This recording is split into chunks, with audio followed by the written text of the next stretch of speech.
This conference will now be recorded. Okay, ladies. All right, we're going to go through the workbook part, and then however much time we have left, we'll kind of get into the project, because the workbook explains things and how to use them, but when we go through the project, if we actually use them, then that teaches us probably a whole lot more than just saying this is what this does and this is what that does. So we're going to talk about using different ways of manipulating designs in embroidery today. So let's get started by, let me get my stuff off this clipboard. Okay. By going into your, and can you all see the screen okay with the camera? I'm going to go into embroidery using Start Embroidery. And then we want to select a design. So in order to select a design, we want to use the butterfly icon up here on the right-hand side. And I want to go back to the very first one, the signature collection. And I want to select design number 1. And I have discovered that they say touch and hold. So I'm going to touch and hold that, and look where it brings my design. It brings my design to where I was touching the screen. All right. So what I'm going to do is just touch and hold that and delete it, and then show you that if I select the design again and then I just tap it, it will come into the hoop centered like we were used to. But if I touch it and hold it, it's going to come into where my finger is, centered to where my finger is on the screen. I didn't know that, Judy, but it makes sense now that you say that. I didn't know that. I didn't either till it really annoyed me that it kept coming in not in the hoop centered like I think it should. Yeah. And that's because if you're touching and holding, like if you have a design that is like, I'm going to pick this one way down here at the bottom. If I touch and hold it, that's where it comes in. But if you tap it to select it and then tap it again, it'll come in centered in the hoop. I mean, it's not a big deal, but it's, you know, we expect it to be centered in the hoop because that's the way it's always been. So just, you know, for grins. So also on step number 5, they're talking about, just like in the sewing mode, that you've got icons in the edit. If you open the edit screen, your duplicate icon over here has this little arrow at the bottom right-hand corner, which that means that if you touch and hold that, come on, be nice to me, you get extra information. It just doesn't duplicate it. You get to say, okay, I want 5 of that design, and say, okay. And now I've got all sorts of copies of I've got 5 copies of that design. Whereas before you would have to sit there and touch, duplicate, 4 times to have the original and 4 copies to get you a total of 5 copies of your design. And the delete is also the same. If I just touch it, it's going to delete the one design that's selected. But if I touch and hold it, it will give me the option to delete all of my designs. So just, be aware that in embroidery as well as in sewing, you have icons which have more an expanded function rather than just the obvious.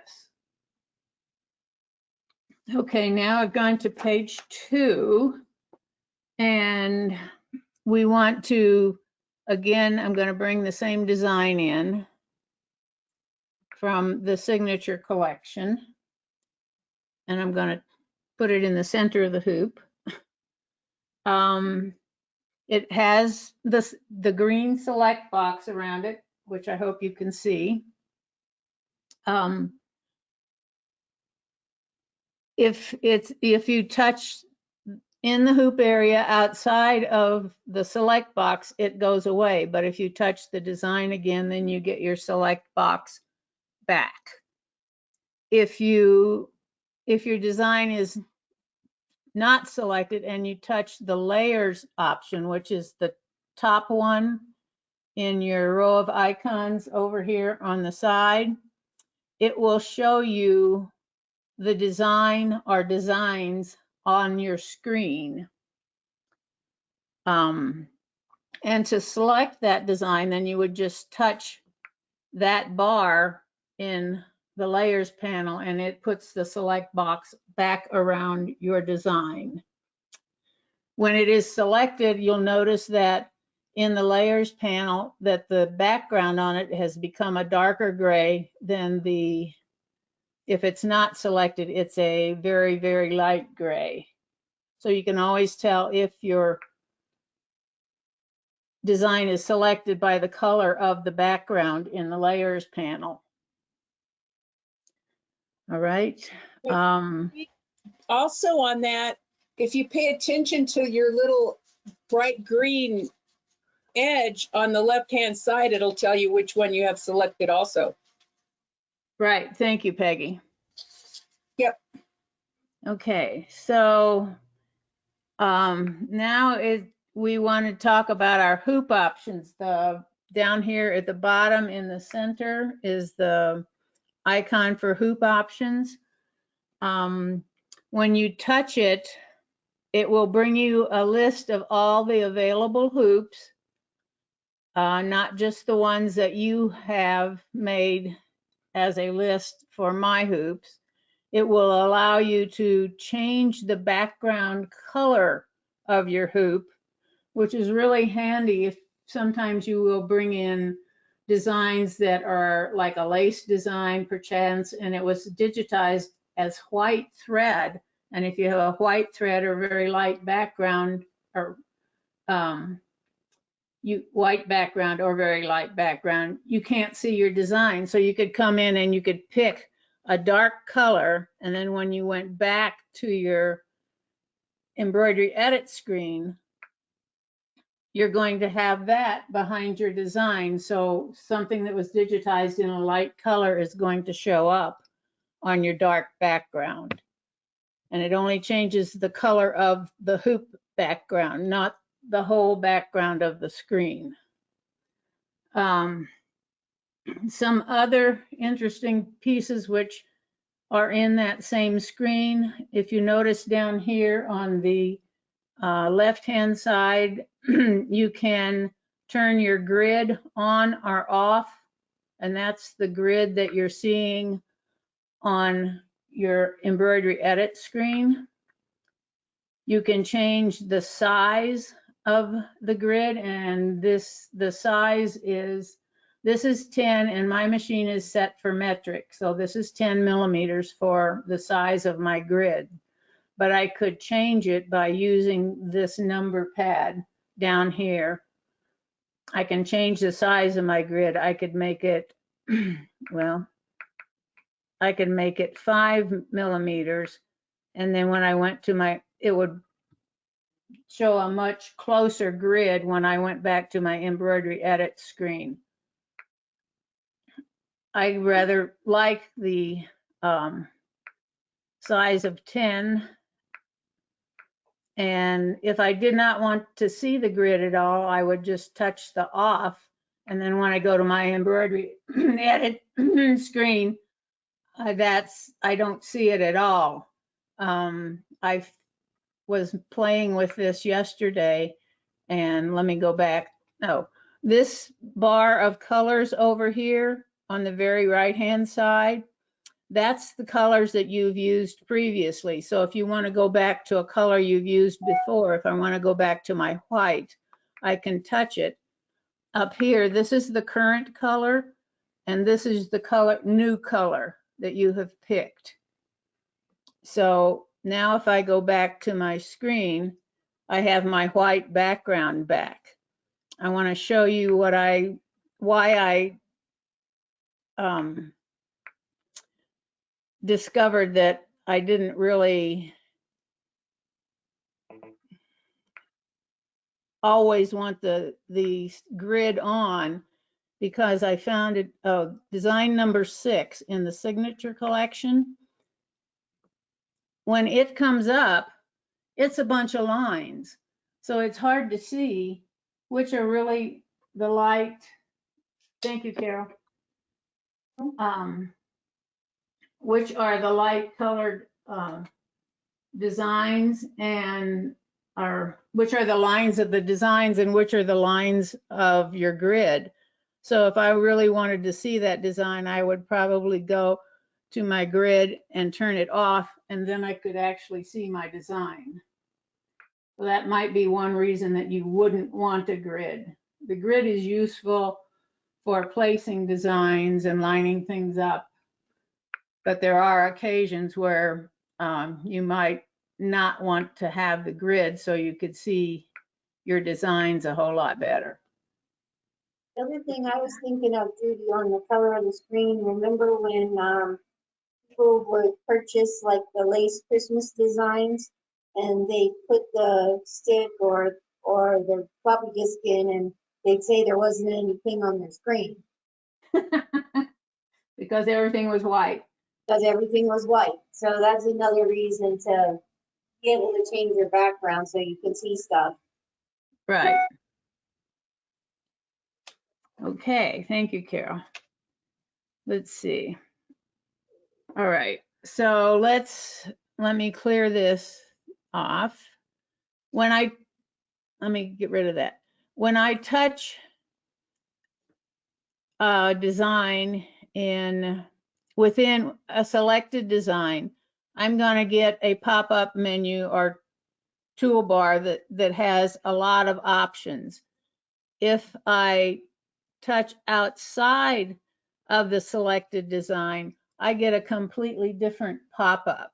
It's a very limited menu. So it still has the delete in it, but it has just delete all. If I select inside or touch inside my selected design, then I get a much more extensive toolbox and menu than if I touch outside of the selected design. Just a little bit of interest there. All right. I'm on page 3, item number 5. And they are asking us to open the layers panel. Of course, I don't have anything selected, so let me go back and select something. All right, well, tap twice. And I want to change my hoop so the hoop's not the whole screen.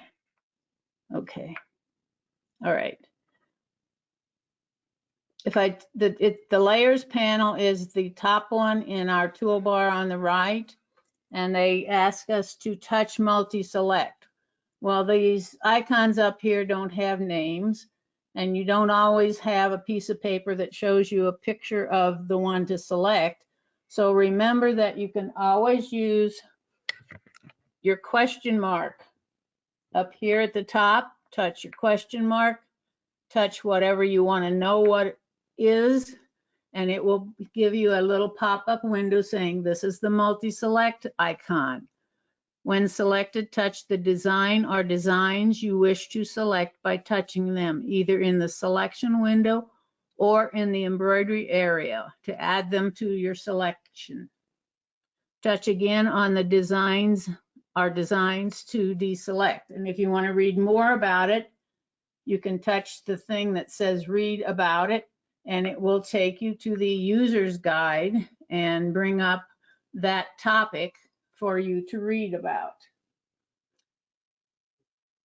And that's really good for people whose brain, like mine, forgets things. What does that mean though? What does what mean, Diane? Multi-select. I'm just trying to figure out what that means. Well, that means that, okay, let me bring in a second design. I'm going to Oh, bring in that one, as well as the one that I already had in there, okay? okay. And when I open my layers panel, now it shows them both to me. And I can select one or the other. If I want to select both of them and I touch multi-select, then it lets me select both of them. And you can see that by the fact that the darker gray background is on both designs. And when you look at your screen, you have a dark or thicker green line around both designs.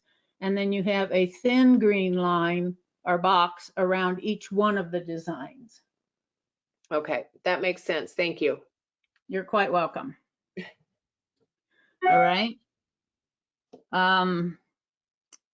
You can deselect them by touching.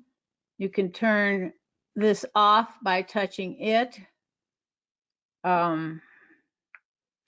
You could have had both of them selected and touch one of them on the screen and it becomes deselected. You see how the background in the layers panel changed to the white rather than the dark gray?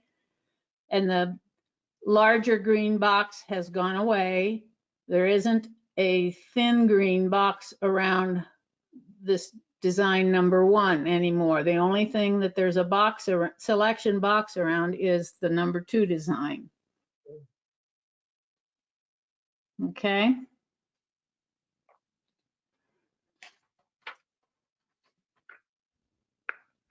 All right. Now, if that is off, there's another icon to the left of it, and it is called Select All. So when activated, all designs on your screen will be selected. So if nothing is selected, and I touch that, it immediately selects all of them, and the selection box looks just the same as if I had touched multi-select and then touched each design separately. There is a thicker green box around both designs, and there are the thin green line boxes around each design itself. And you'll notice that unlike the multi-select one, once you touch select all, it is green the minute you touch it, but when you let go, it is no longer green. Because you've already selected all. The multi-select stays on so that you can have time to individually, if you had 10 designs on there and you only wanted 3 of them, you have time to go through and pick those 3, and maybe you decide you want to put a 4th one in. With multi-select on, you would do that, you'd be able to do that because the icon is still active. Does that make sense? Okay, thanks you for shaking your head, Lee. I like that. So that means too then, so that means you can move things independent of each other. I'm trying to figure out why you would use that, but that's why. Why you would use what? Well, Select all will let you move everything at once, right. right? And if I had, say I had 3 designs up here, okay, and in my layers panel, I did multi-select and I said, oh, I only want to be able to move the first one and the third one. So I just selected those. The second one wasn't selected, but then I could move the other 2 without affecting where that second one was. But if I selected all, then I can move all of them as one group. Okay. And even when I turn multi-select off, those designs are going to stay selected.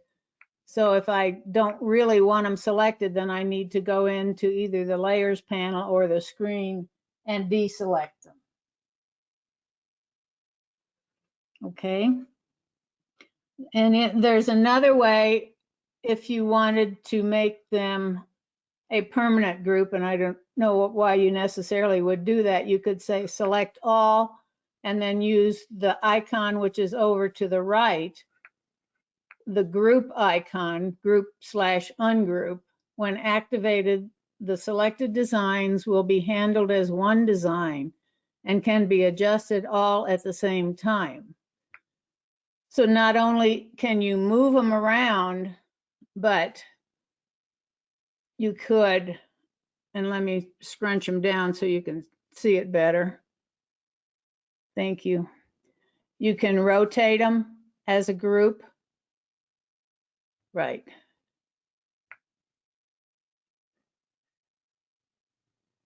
Come on. You could once they're grouped, you could rotate them. You could scale them, resize them, or whatever. And if you wanted to do that, but then you didn't like the position of them, you could ungroup them and they would go back to their individual designs, and you could then handle them separately.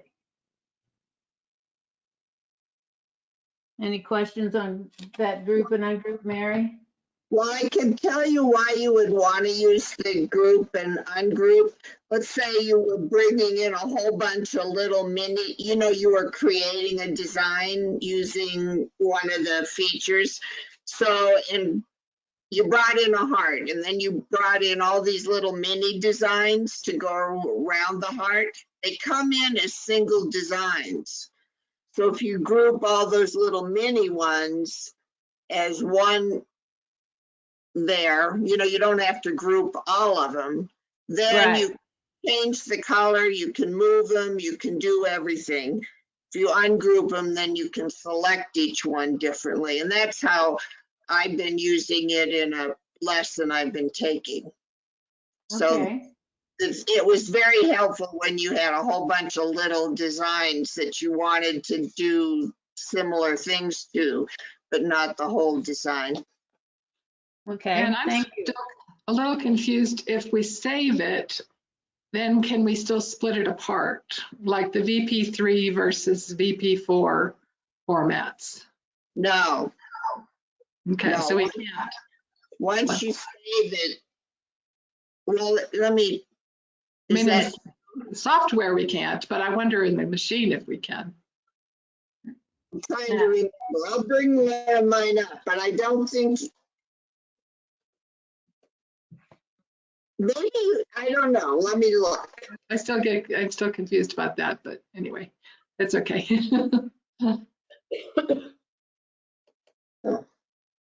Okay, we'll see what Mary finds out for us.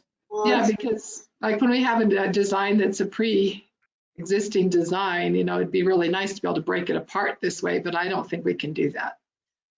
I think once it's a VP3, we can't do that. Right, because the machine is only going to save it as a VP3. Right. So it's going to, part of the VP3 saving exporting process is to put things together, kind Right. of weld them together. So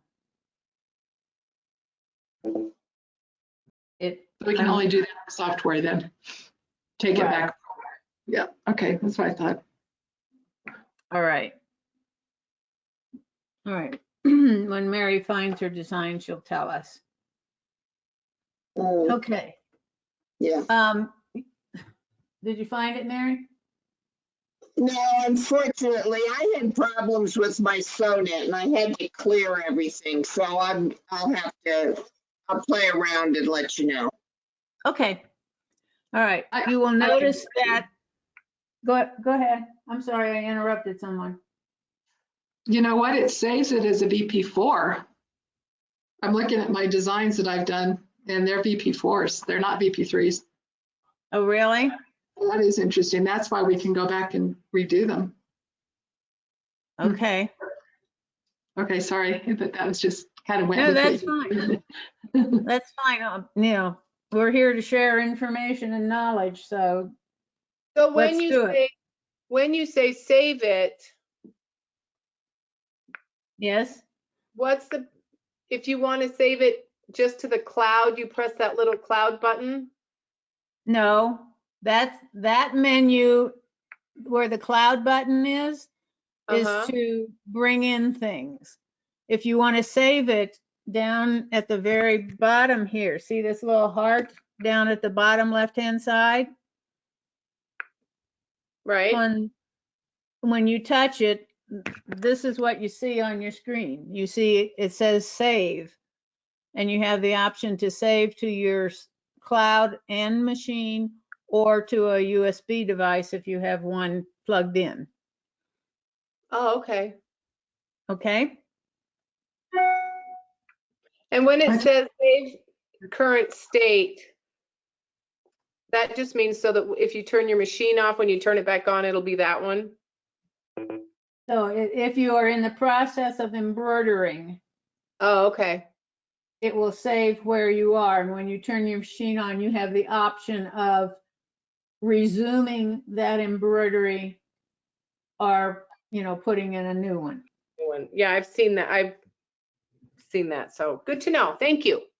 You're Yeah, and quite welcome.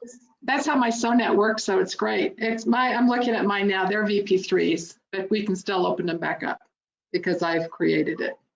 So anyway, they're not VP4s. Okay, I'll have to play with that, just for grins. I was thinking about is if you were using Applicate Creator or something like that. Once you save it, you can't go back in like you can if you're doing it on the screen. But you can, Okay. Embroidery, yeah. okay, thank you. All right, now I'm on page 5 on number 13, and we're still talking about the layers panel. You notice I've been talking about design 1, design 2, and design 3. It will number your designs in the sequence that you have loaded them onto your screen. And that is the same sequence that it would stitch them out in also. But you have the option to change that sequence. Perchance I wanted number 1 and number 3 to stitch out back to back. I can touch these 3 lines here next to the number 3 design and hold them, and then I can just drag that up and I could make it now number 1 design. So you can change the sequence in which something is going to stitch out on your machine by using the layers panel and reordering the sequence of the designs in the layers panel. That's a very handy thing sometime when you are building designs, and when we go into the project, we will use that, because as you bring in designs, you may have reasons to bring them in a sequence that you really don't want to stitch them out, but then you have the option to change that stitch out sequence by maneuvering them on your layers panel. Okay. All righty, now we're on page 6, and we're going to talk about the scale function. You have 2 ways of making designs different sizes in your machine. One is called scale and the other is called resize. The scale function will limit how much bigger or smaller you can make your design. You can make it 20% bigger or 20% smaller. The one thing about the scale function, besides its size limitation, is the fact that it will not change the number of stitches. So if you have a design that is, the stitches are fairly dense, when you scale it larger, it will spread those stitches out and make it a bit of a lighter design rather than the stitches being so dense. Likewise, if you have something that is a light design, say, let me discard these and let's get a design. Come on. Some of the mini designs like that one. Oh, good. Come here. No. Cancel. Machine is not behaving. Okay. All right. I've just blown that up so you can see that those stitches are not very close together when it's blown up, and even when it's real size. Resize. Come on, I've been playing. Where's my, okay, I didn't. All right.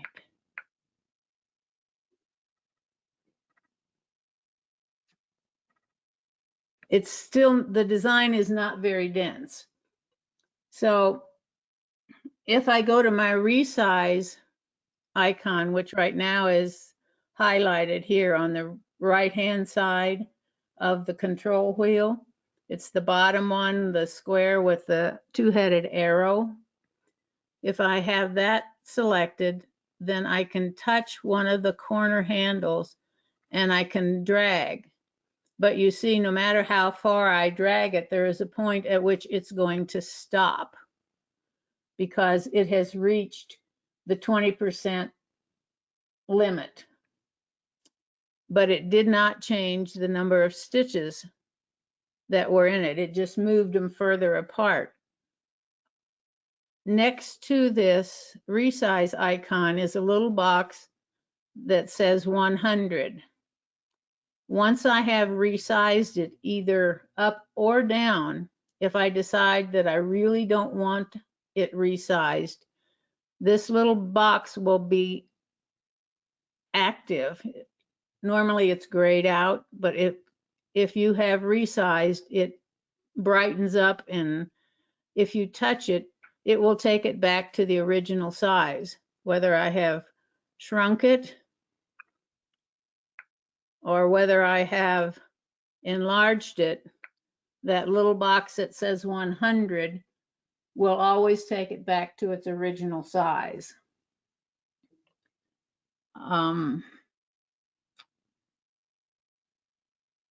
That's called the true size icon. All right. So you can also use the control wheel to change the size of it. With your resize icon highlighted, your control wheel highlights and shows you a padlock in the center of the control wheel. That padlock means that the proportions of that design are locked, and I can only make it bigger proportionately or smaller proportionately. Okay, the other way that I can change the size proportionately is these numbers that are above the control wheel tell me the width and the height of my design. If I touch and hold one of those, I get a number pad that I could type in the size that I want the design to be. I happen to have touched the height one. And if you look at the very top of that number pad, you will see a triangle pointing down on the left side. That's the smallest you can make that number. Or over on the right-hand side, there's a triangle pointing up. That's the largest you could make that design if you want to type in numbers. if I wanted to make it, my smallest number is 9.2. So if I were to type in 5.0, notice that my numbers are red. That says that's not a good number. But if I were to type in 9.4, then my number is white, and that it will accept that number to change that size. And you'll notice now that my height above my control wheel is 9.4 and my width is 9.2. So I could have used either one of those numbers, maybe, and changed them, or I can use my control wheel. If I touch my padlock, then it unlocks and I can change my numbers disproportionately.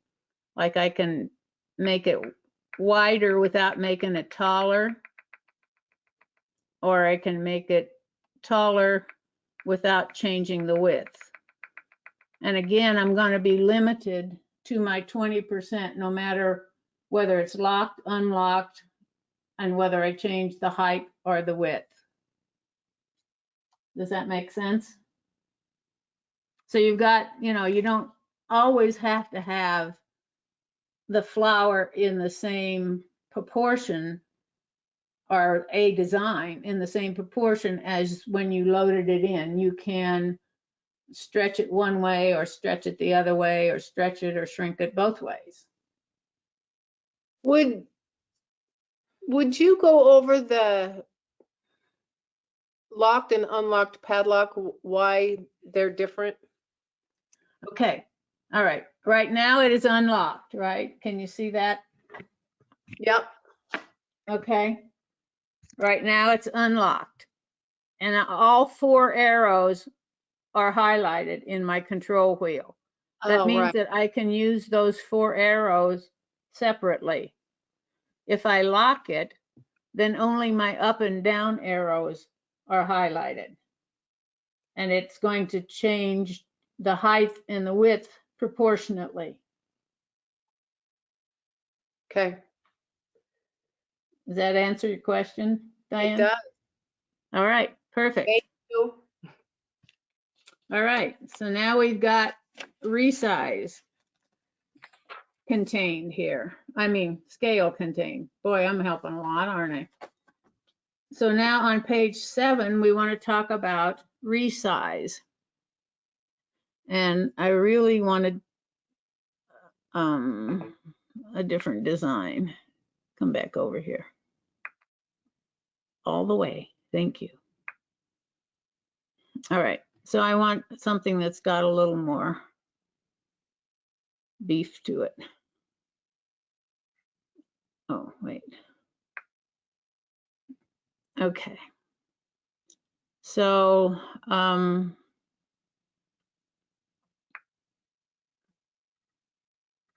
I'm going to bring in this design, which is a leaf. And in my edit screen, I have these 2 little butterflies way over here on the right-hand side, about the middle of this edit window. That's my resize icon. If I touch that, I go into my resize screen, and FOF always tells you the title of what screen you're in and what function you're using. So now I have a control wheel in my resize panel. I have a zoom slider that I can make my design smaller, my screen larger or smaller. I have a zoom to the hoop, and I have a zoom to the design button up here at the top. Okay, my control wheel has the same functions that we're used to seeing. We can make the control wheel function to move the design. We can use it to rotate the design, or we can resize the design. When you touch resize, it will tell you the size, the width, and the height of the design as it exists now. Okay. You can use the arrows in the control wheel to make it larger or smaller. The big difference between resize and scale and making it larger or smaller is the fact that resize will let you resize it either up or down tremendously. For instance, if I touch on the height one and get my number pad, and you look at the minimum and the maximum sizes that it will allow you to do. Right now, the height is 56.9 millimeters. My minimum size is 11.4, and my maximum size is 455.1. And no matter what I change my size to, the machine is going to recalculate the stitches. It's going to attempt to keep the same density of stitches that the original design has. Because if you took it all the way down to the smallest size and didn't change the number of stitches, you would have some huge, dense, bulletproof design when you went to stitch it out. And if you didn't change the number of stitches and you made it huge, it would look horrible. There'd be so much space between your stitches that the design would be totally ugly. So in resize, it will recalculate your number of stitches. It will not allow, resize will not allow you to change the design disproportionately like scale will. You cannot make it wider without making it taller. You cannot make it shorter without making it skinnier. Everything in resize is going to be proportional. All right, any questions on that?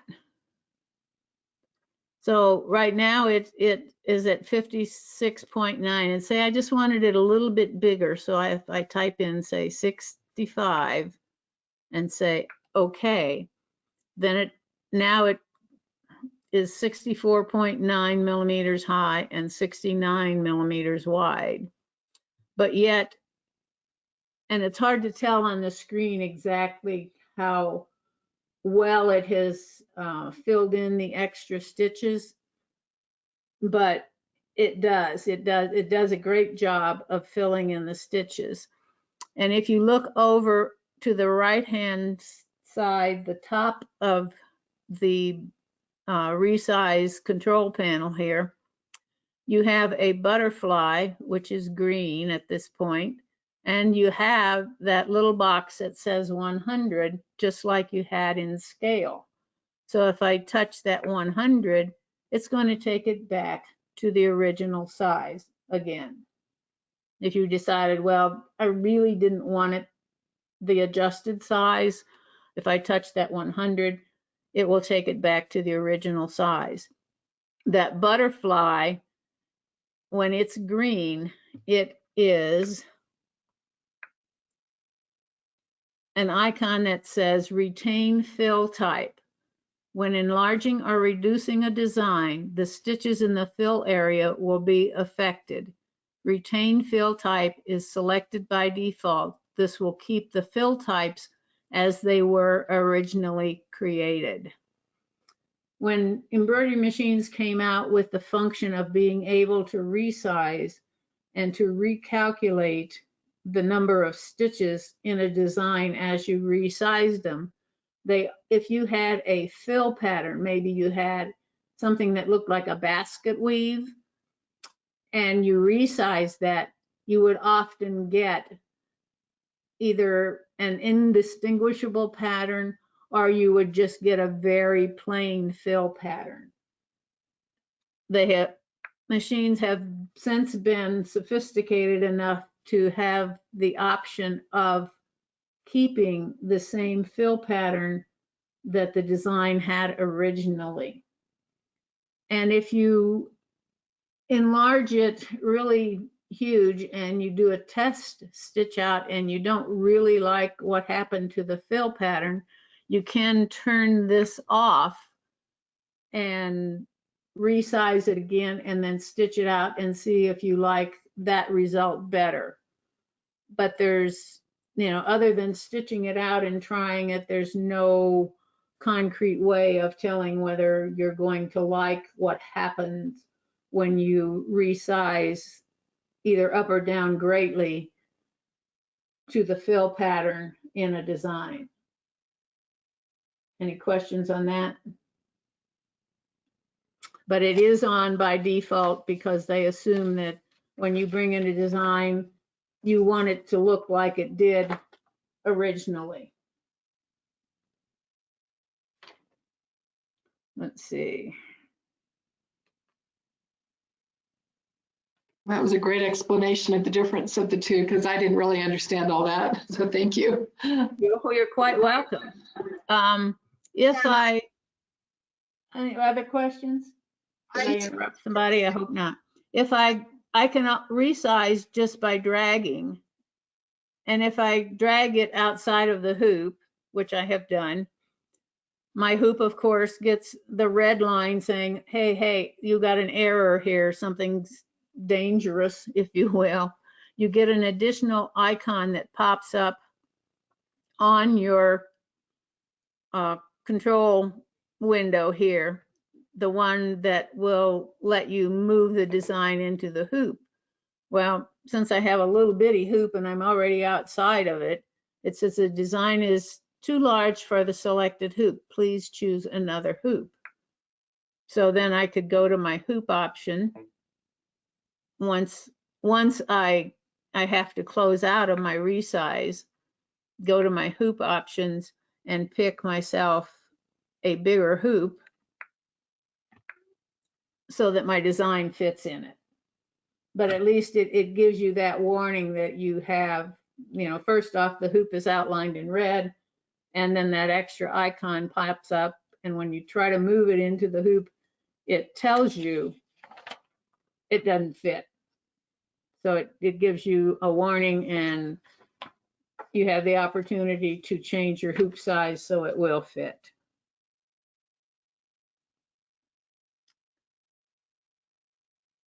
I tried playing with some designs, and this was one of them that I played with to try to see if I could tell the difference if I really enlarged it and turned the retained fill on or off, and I couldn't see any big difference on the screen. If you were to stitch them out, you might be able to, but I wasn't able to just by looking at the screen. To me, they look pretty much the same. And it may have been because this has, not any big fancy fill patterns in it. If you had one that, like I said, say had a basket weave or something that had an intricate fill pattern, you might be able to see that on the screen. Okay, are there any questions about what we've been through so far? I guess I missed, where do you turn on and off retain fill type? This little green butterfly right down here on the right-hand side, Mary? Oh, okay, thanks. Sure. Now, is there a way to get your design into the middle of the hoop? Yes, ma'am, there is. If you go to, let me get out of resize and go back just to embroidery edit in your edit screen. When you are in the move, first off, the design has to be selected, and your move function is active for your control wheel. The four-headed the 4 arrows that point to each other in the very center of your control wheel centers your design in the hoop. Right, thank you. Okay, that's the same on both machines. Yeah, because when you bring it in, it's not centered at all, like you said, and Well, So- it is if you don't touch it too long. if you just tap, Right, okay. which I thought was hilarious. Anyhow. Yeah, that is good. Thank you. Okay. All right. On page 9, there's a summary of some tips. Some short reminders like resize is always proportional.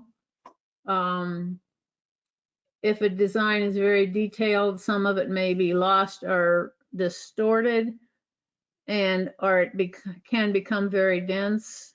And it says some designs, especially those with a lot of detail, should not be reduced more than 25%. And I've seen that if you have a design that in the past, when embroidery designs were created, almost every one of them had some kind of an outline around it. And when you started playing with resizing that, your outlines got all goofy. They either didn't line up with the fill patterns that they were supposed to, or it changed stitch sizes such that, say, there was a button on somebody's garment in a design, and instead of the button outline being round, maybe it came out octagonal or something, and it certainly didn't look like it fit right. So you need to be aware of what you're doing to a design when you resize it, and what the possibility is of that design not really resizing like you would like to it. And then to that end, they say maybe you should think about not reducing your designs more than 25%, even though that, to get it to reduce 25%, you have to use resize, because scale will only go to 20%. But if you've got a lot of detail and a lot of little detail, then you're taking your chances when you start reducing it. Does that make sense? It does. Judy, is it a different story if you're doing all this in your SewNet? Well, it depends on where you're doing it in your software. Because if you are doing it as in your Create module, where you're actually digitizing the design, it will digitize it when you export it to your machine format. It will make things the right size. But if you're taking an existing embroidery and say you are just resizing it, yes, you can have some of the same problems. Okay, If that made sense. it did. And a lot of it's beyond my pay grade, as they say. Well, we'll I'm gonna have to get get you some more training. How's That's that? what you'll figure it out, Diane. It's just a process. Right. Yeah. I've only been doing this about 3 years. It's the eating the elephant thing. Eh. One bite at a time. One bite at a time. Yep. Okay. And there's a reminder here to always start with the original design when resizing. That ensures that you get the best result when you resize it. Because once you've resized it and saved, the design is not quite the same as the original design, no matter what. So if you were to take that resize design and resize it again, you would be much better off going back to the original design and resizing it to the smaller or larger size that you really want than taking an intermediate one which had already been resized and adjusting its size. That makes sense. Yeah, it does. Hey Jude, and I'm just looking through the owner's classes on the My SewNet stuff. Mm-hmm. And the very first lesson, there's some discussion there about scaling, you know, and when the things are one color versus another color. So there's some other limitations, but it does cover that here in the very first owner's class lesson. So that'll be coming up too, Diane. Yay! Diane, I actually think that the machine is the easiest way to learn because I started with the software and then I was like totally lost. Whereas when I used the machine, I could then translate to the software. That makes sense too. Yeah, the machine has the number of things the number of functions you can do on the machine are limited as opposed to with the software. So with the software, you're hit with a whole bucket full of stuff instead of a cup full at a time. Things right. Well, I know I made a pillow and I took two different designs. One was one I wanted to make a heart flower, like a bunch of little hearts in a circle. Mm-hmm. So I got all the little hearts in a circle correct, but then the stem that I wanted to use had a flower attached to it. Yes, And I ma'am. couldn't figure out how to get rid of the flower, so I only had the stem. So it was it didn't turn out perfect, but it turned out fine. But I have Were to you learn doing how. this on the machine or in the software? I believe I did it in the software Okay. because I didn't know how to. Yeah, Didn't know how to cut off the flower? I didn't know how to cut off the flower. Okay. Well, But like I mean, yeah, I think you're right, learning the machine first, then right.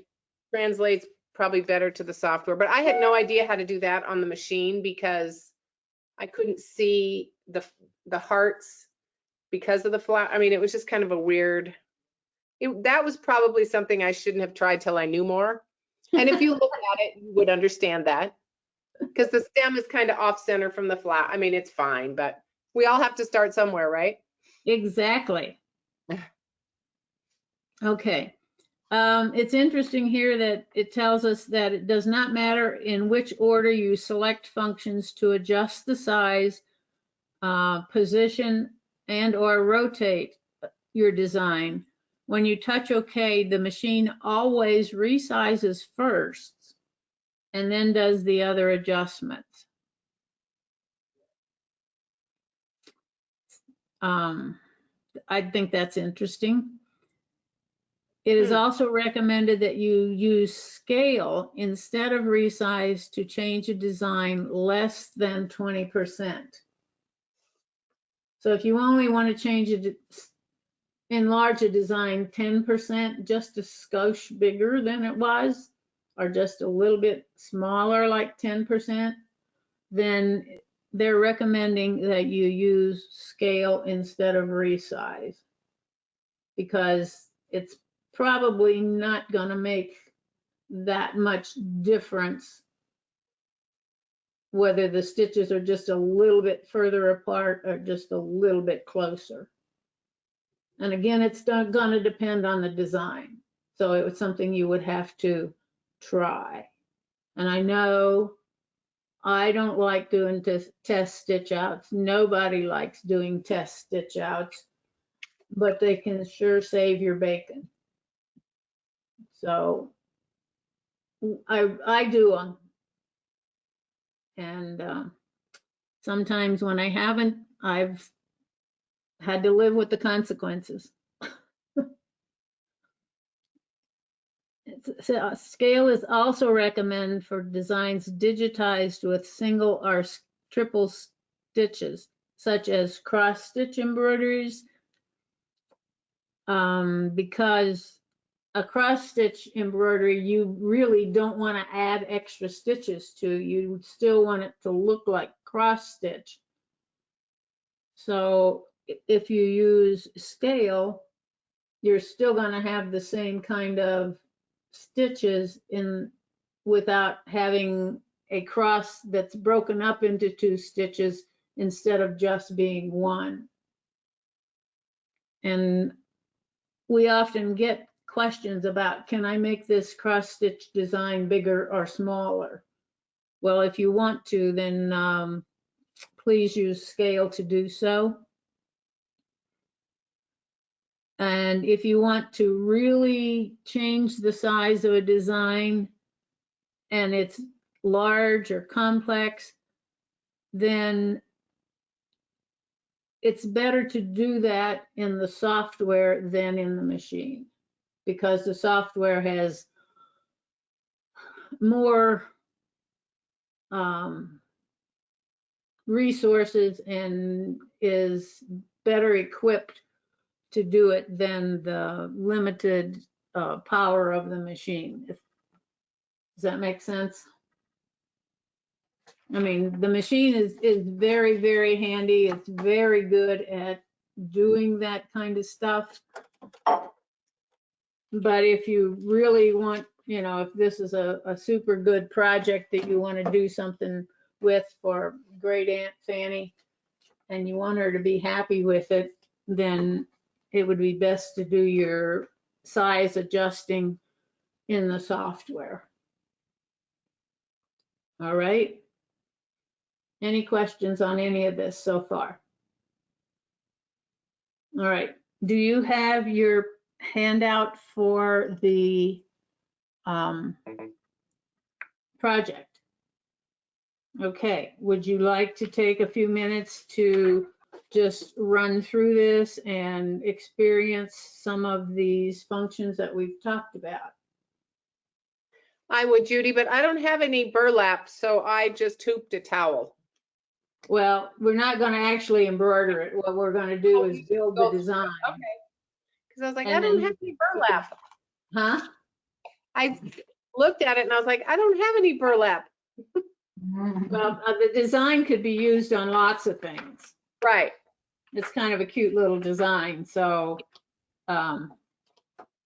you can build it and do a test stitch out on it, and then perhaps obtain some burlap if you would like to actually make the candle wrap.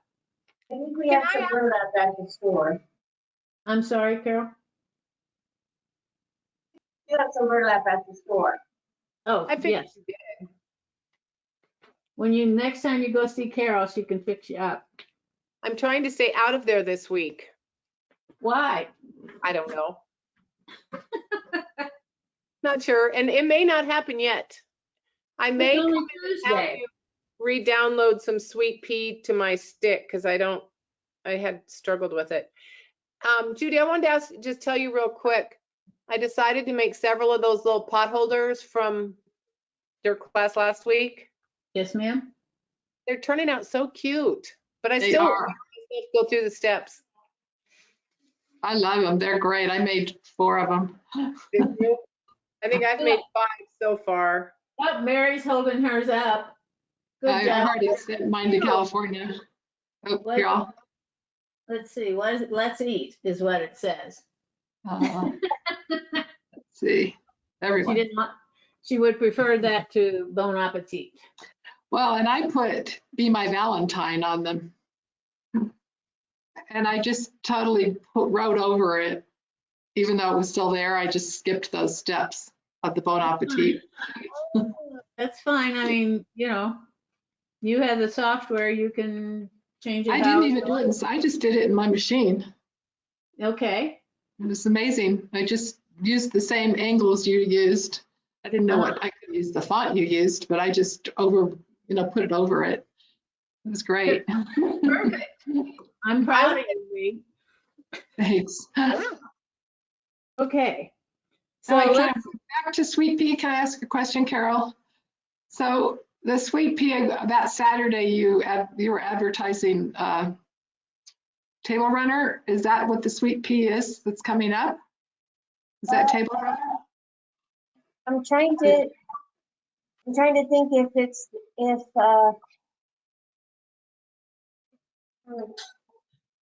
might be the March one, Lee. Okay, so I was trying. Go ahead. Did you call you yesterday?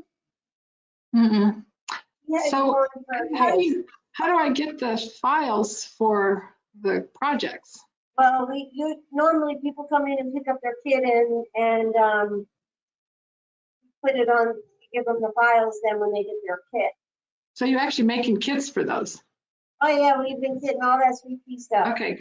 See, I didn't know that, so I'm just, okay, good. That's okay. Good to know. So I know you're on Karen's list to give a call, and then she can go over it all with you. And I can't remember if the bunnies, honestly, if the bunnies are this month or next No, month. I think you said on the Facebook that the bunnies were next month. So I wanted to do the Table Runner though that you showed. The one that has the sunflowers on it. I don't know. I didn't think so. We're on Anyway, our, it's just okay. gonna call you and get it squared away. Okay, that's all right. Thank you. All right. But I can email you the files and you can mail you the kit. I mean, no problem. Okay, thank you. That would be, of course, the easiest because can't drive all the way down there. Okay, thanks. Okay, so in order to create the design in our project, let's see. On the bottom of page 1, it asks us to go to the hoop options and select the 120 by 120 hoop, maybe. Okay, so now I have my nice little square hoop in there. And then I want to load my design. So I'm going to pick my butterfly and navigate to my mini section, which is the very last section of the designs. And I'm going to pick number 7 design, this daisy looking design up here, the little yellow one. And I'm going to tap and tap so it comes in the center of my hoop. Then I'm going to touch and hold on the design so I get my smart toolbox to come up. Maybe. Come on. No, not that one. Select. Come on. What are you being difficult for me? Huh. Is this not right? Mine came up. Good.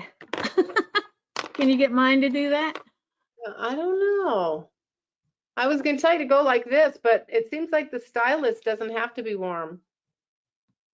I could never get those touch screens to work. So my daughter's always like, Mom, your fingers are cold. Put your finger on your forehead before you touch the screen. Yeah, if your finger's cold, Judy, mine won't work. Rub your finger on your lap. Get it warm. I'll get a different stylus. Just go like, I'll use my Epic one. Don't tell my icon. I don't have an icon one. There. Should I? No, it doesn't come with one. Yeah, I just have a Seasons 52 one. I don't know where I got. Okay, so once your smart toolbox comes up, you want to touch duplicate. So you get a second yellow flower, all right? And now the second one is selected, not the first one, the second one is selected. Reposition your camera, Judy. Oh, sorry. There you go. I bump it and then it goes crazy. All right, so now we want to change the color of our flower, our second flower. So if we go up to our toolbar and let me move it down so we can, you're just being. I don't know what there you go. You're back in focus now. You weren't in focus.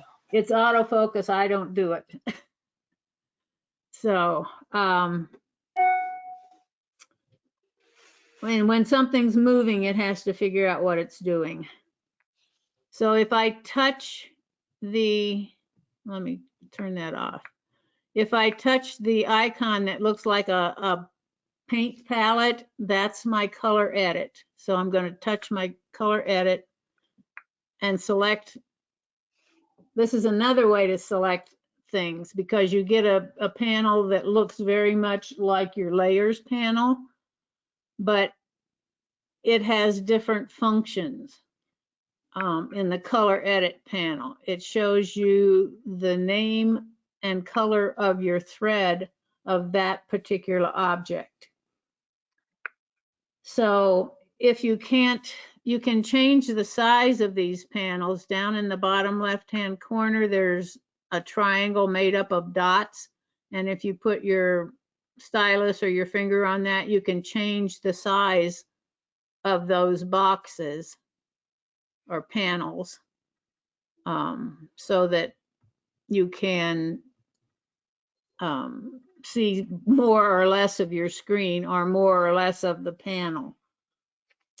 In these color edit in this panel, it will, for each design, it will show you the color and the name of the thread. In this particular one, these are Robinson Anton rayon, and then they give you the color number. If you tap on that color, it will bring you up a color box that you can pick a different color from. You have a row of squares down at the bottom, which, much like the hoop background selection, it will show you previously used colors, or you can go to this gradient part up here and just touch and select a color.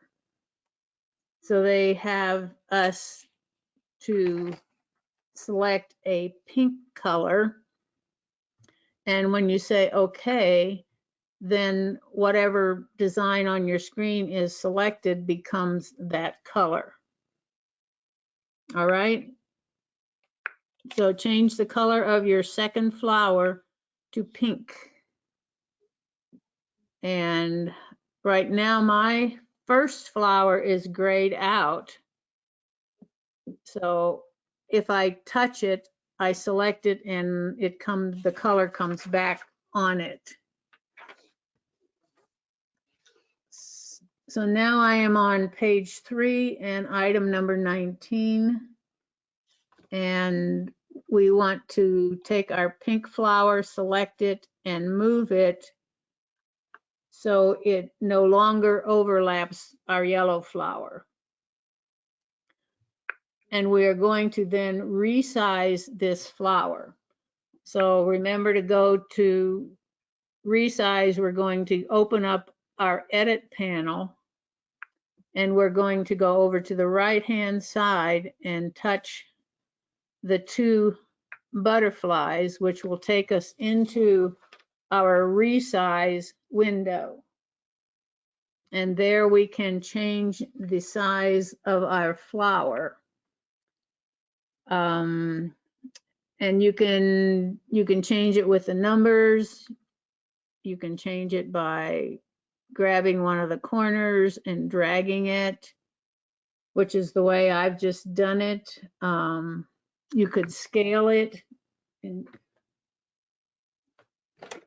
if instead of using resize, if you wanted, but just make it a little bit bigger than the yellow one, whatever you would like. There's no set number. Why didn't it do They it? have suggested that you use, I'm sorry. Mine didn't change. Huh? Mine didn't change. It went back to 17.9. Are you in resize? Yeah, the 2 little butterflies. Yes. And then OK, but it still kept it at,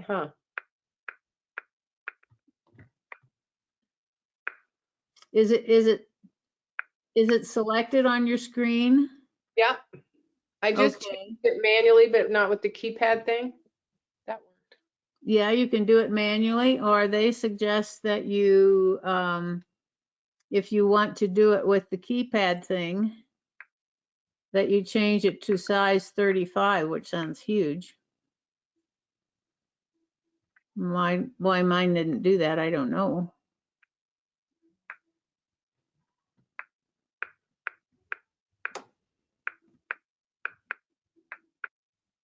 Oh, it did that time. Except when I look at the screen, it says 29.9 times 29.9 right above the little arrow. Yeah.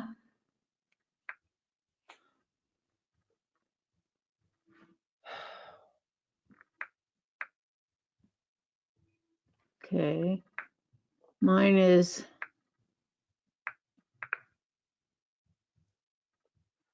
I think, Diane, isn't that what the paper says? The design went from 17.4 to 20.9? 5 hours. No, but it takes it back. It doesn't leave it at 20.9. Oh, it jumps back to 17.4? Yeah. So if you press on the little arrow, it takes up both numbers together. Right. How do you get the keypad for both numbers? Hold down on that arrow? you can only get the keypad for one number or the other, and it really doesn't matter because in resize, you can't change them separately.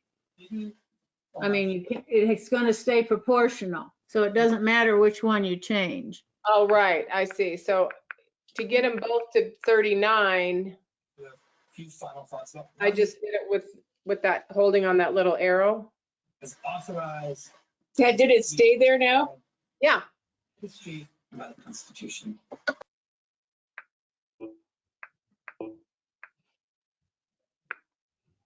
I type in 35 and it doesn't make it that big, so I don't understand. But Is that because it's only doing one side? no, it's doing both sides at the same time.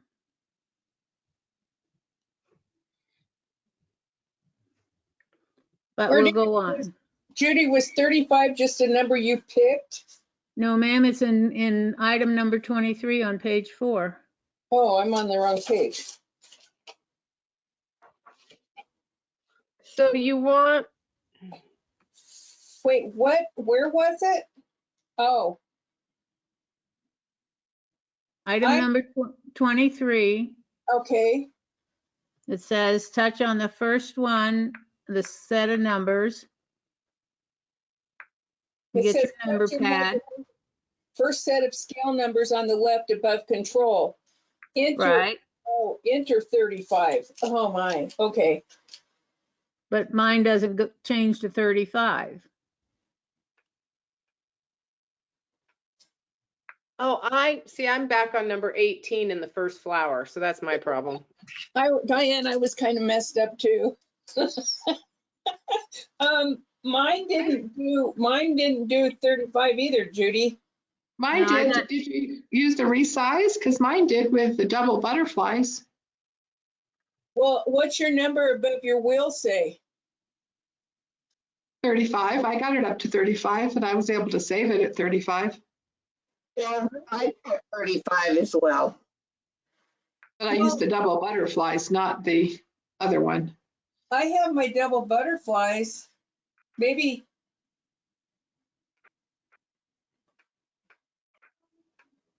I don't know. nope, mine's not coming up either. Oh, well. Weird. Let's just go on for now. I'll see if I can find something that makes a difference, okay? All right, so I'm on step 25 on page 4. So I'm going to touch anywhere on the screen. Well, I have to say okay to get out of resize. And now neither one of my flowers is selected. And then I want to touch the pink flower and move it so it slightly overlaps the yellow flower. Okay, let's see, I need my camera up. All right. And then I'm gonna go get some more designs. I'm gonna, on step 27, load designs, and you should still be in the minis. And we want design number 35. That's a popular number right now.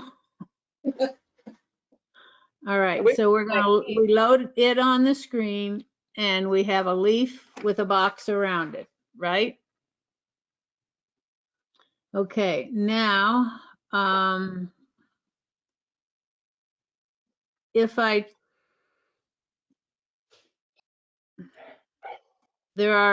we want to duplicate the leaf.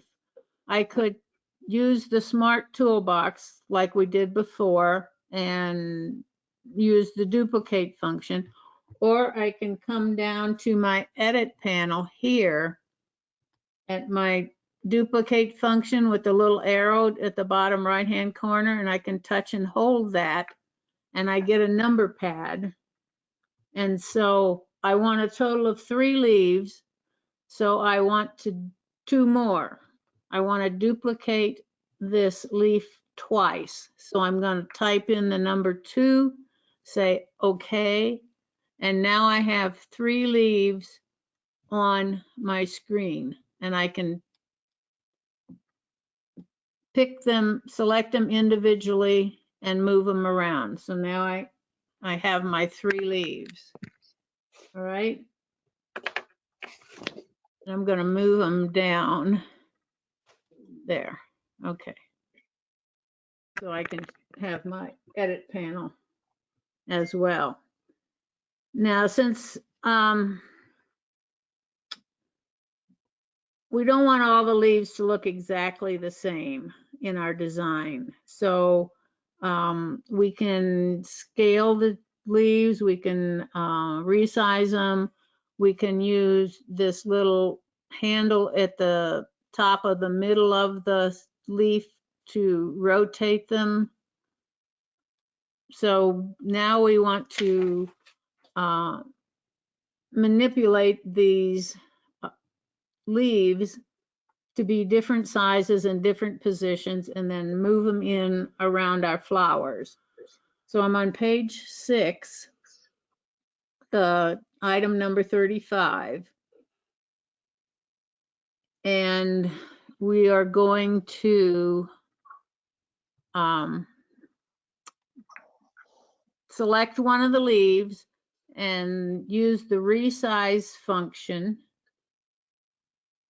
I'm sorry, the scale function, not the resize, the scale function. And we are going to use the padlock is locked. We're going to use the up arrow and just sit on it. Come on. Until it quits going. And when it is 25 or 20% larger, it will stop. And you will notice that that up arrow is no longer highlighted. It's grayed out. So now that's as big as I can make the leaf in scale. And it made it bigger in both directions because my padlock is locked. All right. Were you able to do that?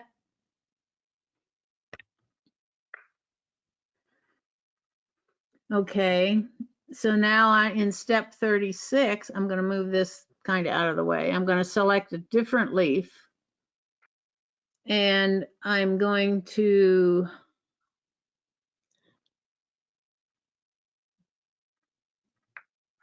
again check my scale function, and I'm going to touch the number 13 above the control wheel to get my number pad. And It's still locked, or did we unlock it? Leave it locked, please. Okay.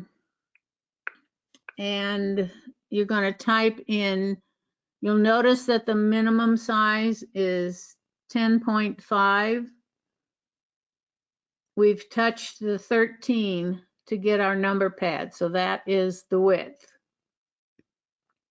And it says type in 10.4.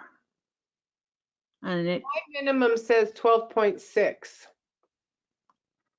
I'm sorry, My minimum says 12.6. which leaf, did you have, select a different leaf? Oh, yeah, I The did. first one? Maybe I had already messed with it. Is that why? Could be. Okay, I'll take it back to 100%. There we go. Okay. So even though the minimum says 10.5, it let me type in 10.4 and didn't complain. So it did make it 10.4 by 21. All right. So now we have 2 leaves that we've manipulated. Our third leaf, and I hope you have your pencil handy, because the picture above the control wheel with the scale icon selected and the padlock unlocked this time, Diane. Okay. So unlock your padlock. Number 39, please change this before you do this. It says use the up arrow. Cross out the word up and write in right, R-I-G-H-T. Okay.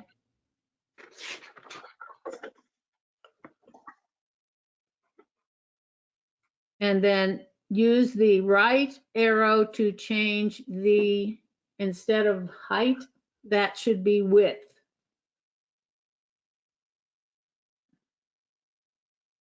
To 15.6. So because if you look in your picture of the control wheel that they show you right next to that statement, the 15.6 is on the left. That's the width.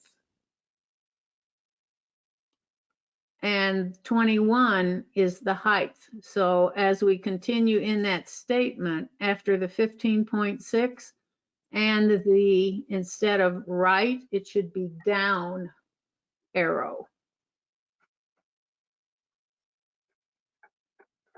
to change the height. Cross out width and put height to 21.0. So now your statement should read, use the right arrow to change the width to 15.6 and the down arrow to change the height to 21.0. All right. So go ahead and do that.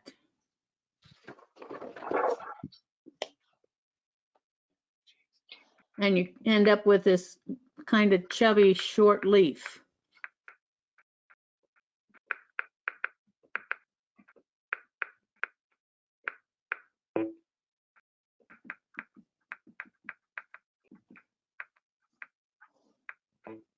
And mine will only go to 21.1.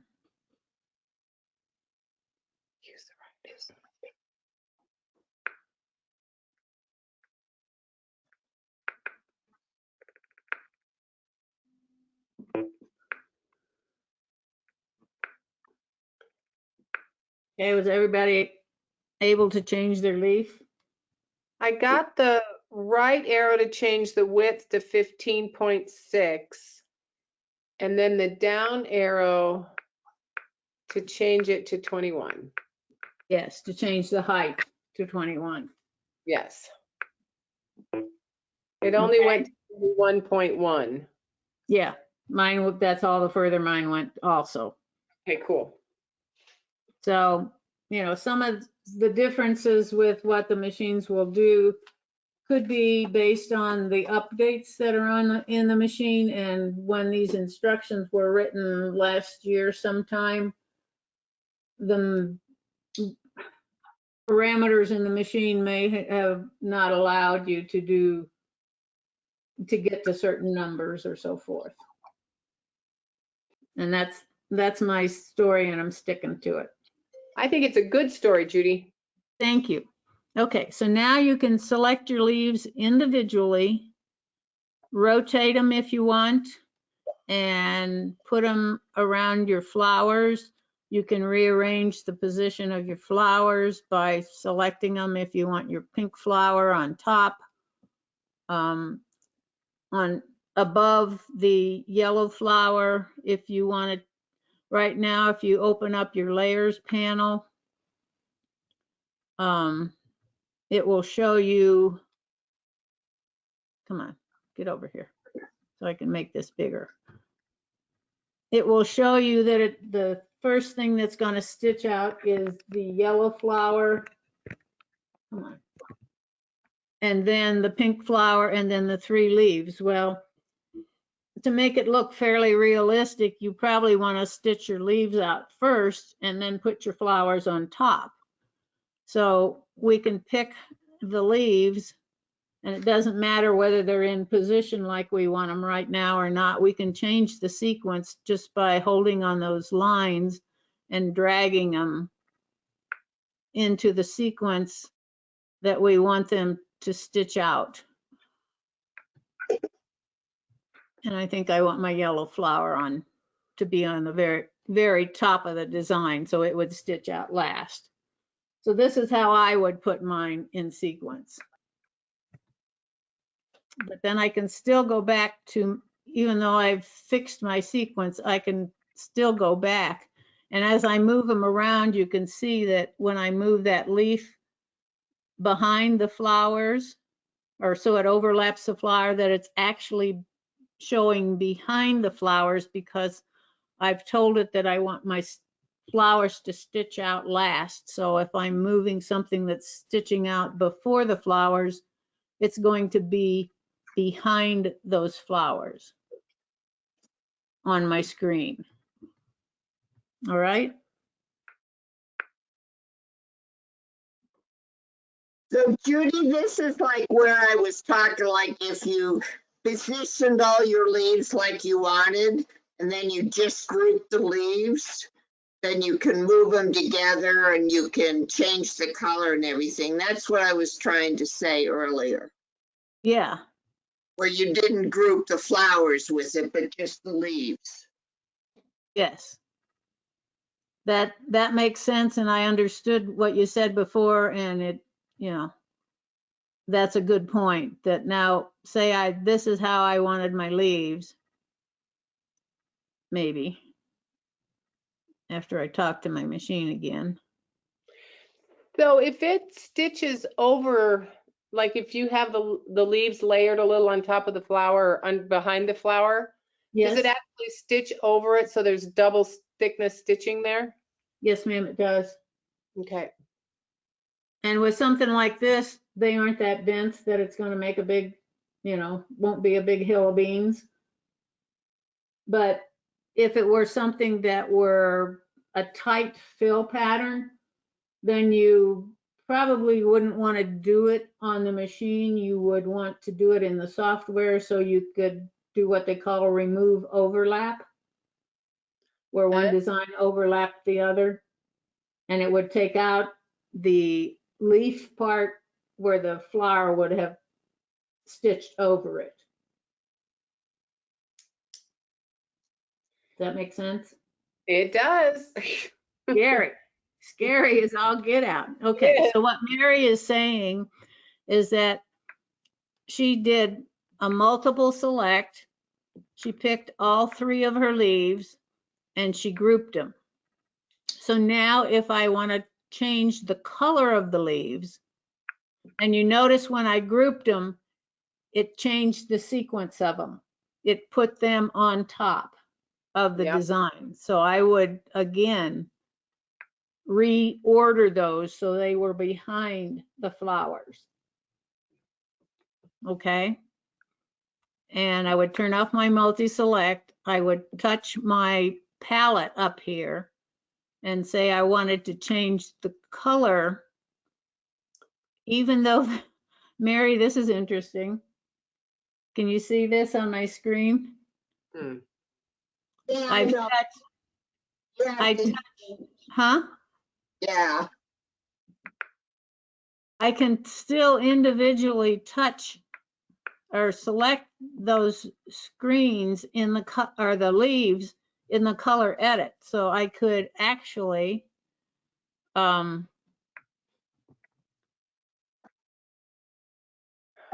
make one of them a darker green, even though it's part of the group of the leaves.